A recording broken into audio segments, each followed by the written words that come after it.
In this video, I'm going to show you how to add subtitles in HeyGen. If you want to get started with HeyGen yourself, there's a link down below in the description as well as in the pinned comment, and you can get started completely for free.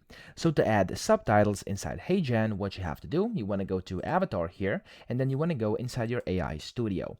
Here you can create your video of choice. Of course, you can create anything, and you could also add subtitles. So I'm going to go and change this avatar over here, and I'm just going to have it say something. So for example, hey, and then I'm going to do like, I'm going to teach you and then how to add subtitles in HeyGen. Okay, that's gonna be it, and I'm going to actually play this to preview it. So usually it takes a few seconds and it's gonna Hey, start I'm going to talking. teach you how to add subtitles in HeyGen. There we go. As you can see, that's all I wanted. And then from here, of course, you can set up lip sync if you want to. So over here on the right, you can select your voice, the motion engine, etc. And then you can go ahead and basically hit render scene, and it's going to render it to where it's going to, oops, I have to switch to 3.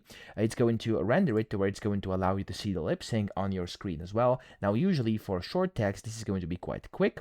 And then whenever you do this, you can add your subtitles. So you simply have to go to captions over here on the right, select your style. So any of these will work. I'm gonna click on, let's just do this one for now. There we go. And as you can see, it's gonna add on subtitles. So if I now play this, Hey, I'm going to teach you how to add subtitles in HeyGen. there we go. As you can see, the subtitles were added. Of course, I can click on subtitles. I can customize them over here. I can customize the colors of this specific style. I can customize fonts, sizes, types of fonts, etc. Okay, so that's essentially how to do it. I hope this video helped you out. If it I'm did, going to teach please subscribe to the channel and help me out as well.